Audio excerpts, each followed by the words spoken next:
Iyi nkuru tugiye kurebera hamwe ni inkuru iteye ubwoba kandi ibabaje yabaye kuri abo banyeshuri batanu muri kureba hano igihe bari bagiye mu rugendo shuri ahantu ku kirwa. Ni inkuru iteye ubwoba ugomba kumva maze ukaza gusobanukirwa. Gusa nyine mbere yuko dutangira iyi nkuru ndagusaba kubanza gukanda subscribe, ureba hasi handitse subscribe wakande, ukande like ndetse unafungura inzogera kugira ngo inkuru ngiyi postinze ugibona mu wa mbere. Ni inkuru itangira mu ishuri ryitwa Al Salam High School abari kuwa gatandatu cyangwa se ku isabato mu gitondo.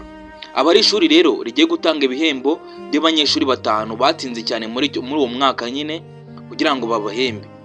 Animatrice y'ishuri azi imbere y'abanyeshuri bose rero agatangira guhamagara amazina y'abanyeshuri bose nyine batanu batsinze. Ku mwanya wa mbere ahamagara umunyeshuri watsinze witwa Ethan. Ku mwanya wa kabiri nanone ahamagara undi munyeshuri witwa Olivia. Umwanya wa gatatu agahamagara Emma. Umwanya wa kane agahamagara Noah. Umwanya wa gatanu agahamagara Lucas. Ayo ni amazina y'abanyeshuri batanu baba baratsinze neza muri uwo mwaka. Rero aba ari ngombwa ko abanyeshuri batanu nyine buri mwaka abanyeshuri batanu baba batsinze baba bagomba kubahemba. Abo banyeshuri uko ari batanu rero bose babahitishamo igihembo bashaka cyangwa se nyine ikintu babahemba kuko baba batsinze neza. Bose rero bahuriza ku gusura ahantu, ariko aho hantu ntago bahavuga cyangwa se ntago hantu nyine bahahuza ngo bavuga ahantu hamwe. Umwe avuga ko bagomba kujya gusura ahantu nyine muri pariki, undi akavuga ko bagomba kujya gusura ahantu mu mujyi ukomeye cyane nyine mu isi, undi akavuga ko bagomba gusura ahantu ku kirwa, ariko abenshi baza kwemeza ko bagomba gusura ahantu ku kirwa. Ibyacu n'ibitinde rero b'abanyeshuri batangira kwitegura, batangira imyiteguro nyine yo kujya gusura aho hantu ku kirwa. Kandi abanyeshuri bari batanu mwibutse aho ngaho ni ku munsi wa gatandatu cyangwa se ni ku munsi w'isabato nyine ku wa gatandatu. Hanyuma rero bakomeza kwitegura, bakomeza ya myiteguro yabo yo kugira ngo bajye gusura ahantu ku kirwa, bapakira imyenda mikeya bagomba kujyana n'ibiribwa bikeya bagomba kuzarya. Ariko muri iyo visite baba bagiyemo baba bagomba kwimaramo icyumweru kimwe gusa. Bivuze ngo uyu munsi turi ku isabato cyangwa se uyu munsi abo banyeshuri bariho ni ku wa gatandatu. Baba bagomba kuzagaruka ku wa gatandatu w'ikindi. Baba bagomba kuzagaruka ku wa gatandatu w'ikindi. Ariko muri uko kugenda baba bagomba kugera nyine ku kirwa ku cyumweru kugira ngo bazatangirane n'umunsi wo kwa mbere, kwa kabiri, kwa gatatu, kwa kane, kwa gatanu. Hanyuma ku wa gatandatu bakahita bava kuri icyo kirwa bakagaruka ku ishuri. Rero bakomeza kwitegura bikomeye cyane, bapakira imyenda ya ngombwa, bapakira ibintu bya ngombwa, bakahita bagenda nyine ahantu kuri icyo kirwa bashaka kujya, bakahita batega ubwato sasa mu masaa 12 za nimugoroba nyine zo ku wa gatandatu. Bagatega ubwato, umusare nyine akabatwara, abari abana batanu bapakiye ibyangombwa byose bakabatwara bakinjira amazi sasa bagana kuri icyo kirwa. Muri urwo rugendo baba bari gukora rero mu ijoro, barukora igihe kingana n'amasaha 12 cyangwa se nyine ijoro ryose. Bava saa 12 bagenda mu mazi bakagira izindi saa 12 za mu gitondo zo ku cyumweru bakigenda mu mazi cyangwa se nyine aribwo bageze ku kirwa. Bagera ku kirwa rero saa 12 za mu gitondo zo ku cyumweru. Bivuze ngo baba bamaze ijoro ryose mu mazi bagenda baza bagana kuri icyo kirwa. Sasa iyo bahageze urugendo shuri rwabo nagaronga urite rutangirira, kuko uwo munsi wo ku cyumweru wose baba bagomba kumara baruhuka nyine kugira ngo bazatangirane no kuwa mbere bakora urugendo shuri rwabo cyangwa se binezeze nyine mu bintu bisanzwe. Uwo munsi wo ku cyumweru bagerayo barabanza bakaruhuka, hanyuma bagatangira kubaka amahema nyine bazajya bararamo kuri icyo kirwa, n'ibindi bintu nyine bagatangira kwesitara ahantu bazajya baba n'ibiki byose, bagatangira kwitegura urugendo shuri nyine bazakorera kuri icyo kirwa bagezeho. Umunsi wo ku cyumweru rero urangirana n'ibyo byose bamaze kubitunganya. Sasa tugere ku munsi wa mbere cyangwa se ku wa mbere wacu.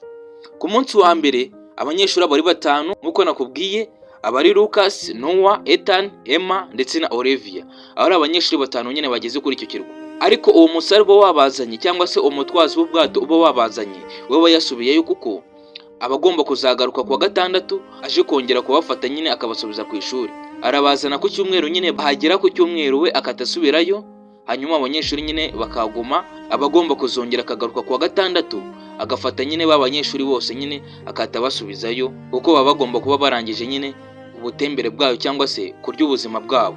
Bivuze ngo b'abanyeshuri basigara kuri icyo kirwa ari abanyeshuri batanu gusa. Sasa rero ku munsi wa mbere nkuko nari maze kubikubwira, abo banyeshuri batanu barimo Lucas, Noah, Ethan, Emma na Olivia baba bageze kuri icyo kirwa nyine baba bagiye gutangira umunsi wabo wa mbere barya ubuzima cyangwa se nyine bakora ibyo bashaka kuri icyo kirwa batembera. Ariko nyine kuri uwo munsi wa mbere Ethan bose baba bari ku mucanga bishimira icyo kirwa, ariko Ethan avuga ko agiye gufata amafoto y'izuba nyine rirenga.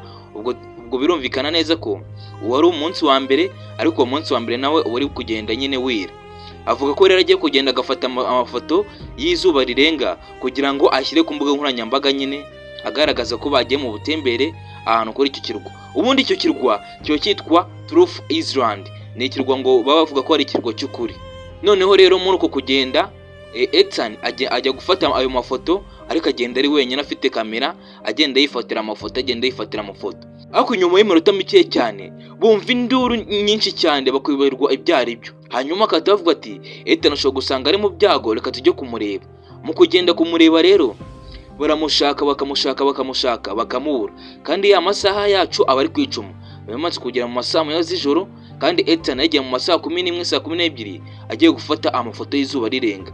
Bakagenda bakamushaka bikarangira bamubuze mu masaha 3, bagasubira kuri ya mahema yabo aba ari hafi y'inyanja. Mu gitondo cya kare basubira kumureba ahantu nyine yaba yagiye aca hose, ariko baza gutungurwa no gusanga Ethan yamaze kwitaba Imana mu buryo butasobanutse. Ubwo turi ku munsi wa kabiri. Umunsi wa mbere Ethan arapfuye mu buryo budasobanutse, ku munsi wa kabiri niwe ugeze. Ku munsi wa kabiri sasa batangira kwibaza icyatumye Ethan apfa, ariko kikabacanga ndetse kikanabayobera cyane. Ethan aba yamaze gupfa, hasigaye abana bane. Abasigaye Emma, Lucas, Olivia, Noah nabo baba basigaye uko ari bane. Ethan yamaze kuvamo. Ku munsi wa kabiri mu gitondo Emma amenye ko nyine telefone yasigaye mu nzu, abwira abagenzi bati mugende ndaza mbasanga imbere, ngiye kubanza nzana iyo phone yanjye, noneho ndagaruka nyine mbasanga imbere. Hanyuma abo bagenzi be baramubwira ati ngayihute ubanguke aza nawe kugira ibibazo nka Ethan wacu wapfuye nimugoroba. Uwo nguwo rero nawe aragenda akajya mu nzu nyine muri ayo mahema babamo. Ariko mu kugenda hari ikintu abona hirya mu ishyamba, akavuga ati ubundi cya kintu ni igiki, akahita agikurikira kugira ngo amenye icyo ari cyo, kuko abo banyeshuri bazi ko ari bo bonyine bari kuri icyo kirwa. Rero abona icyo kintu akabona nagagisobanukiwe, akagenda agikurikiye. Mu kugenda agikurikiye rero kita kimwataka kigata gitangira kumurwanya, bikaza kurangira uyu nguyu Emma nawe apfuye. Hakaba hasigaye abanyeshuri batatu sasa. Ubwo hamaze gupfa babiri, hamaze gupfa Ethan ndetse na Emma. Emma rero muri uko kwatakwa n'icyo kintu nyine nk'uko nari maze kubikubwira, biza kurangira kimuhitanye cyangwa se kimwishe. Hanyuma Lucas, Olivia ndetse na Noah baba bagiye, baba bagitegereje Emma kugira ngo baze nyine bakomezanye batembere icyo kirwa, nubwo Ethan bo baba bamaze kumenya ko yapfuye nyine ku munsi wa mbere.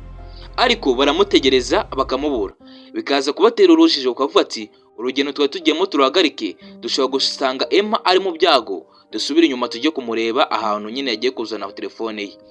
Basubira inyuma bamushaka rero kugira ngo bataza no kunyurana wenda ataba yayizanye. Basubira inyuma bamushakisha bakagera kuri ya mahema, bagasanga telefone ye iracyahari, ariko bagasanga nyine Emma we naho hari.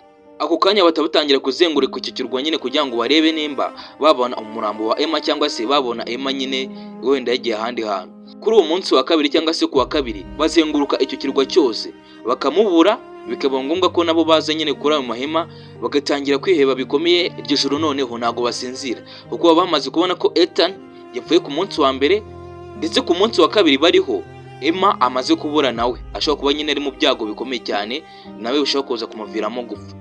Ibyo nibitenda rero ku munsi wacu wa gatatu, abo bana ko ari Lucas, Olivia ndetse na Noah barabyuka bakigira imbere mu mashyamba nyine muri icyo kirwa, bagasanga Emma kuko yapfuye nkuko babitekerezaga. Bikata bibashyira mu gihirahiro cyinshi cyane, bagatangira kwibaza impamvu nyine abo bana bari kugenda bapfa gake gake.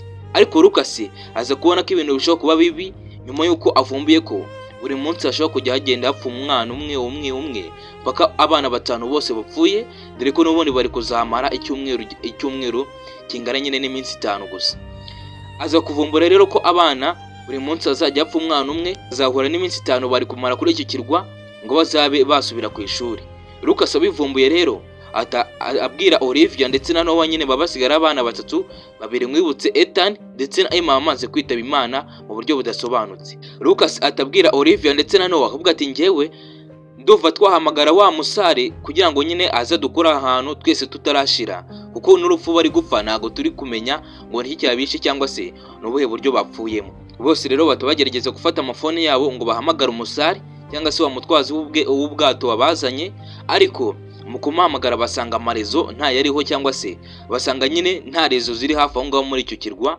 Bakamuhamagara rero nyine rezo zikabura, bahita batangira guhangayika bikomeye cyane, bagatangira kugiramo ubwoba. Olivia we arababwira ati njyewe ngiye gushaka uburyo rwose nkoresha nkava kuri icyo kirwa, ariko Lucas ndetse na Noah babwira Olivia ati nta bundi buryo wakoresha ngo uve kuri iki kirwa wa musare adahari cyangwa se ubwato budahari nyine ngo butwambutse. Olivia aravuga ati ngiye kugira ngo nze gupfa mu buryo budasobanutse, njyewe ngiye kwemera niyehore muri nyanja, noge ngerageze koga, wenda ningera imbere ndabona ubwato. Lucas na Noah baramubwira ati inyanja ni nini, inyanja twagiyemo amasaha 12, ntago we wayoga, ni waba uri umuntu umeze ute ntago wayoga.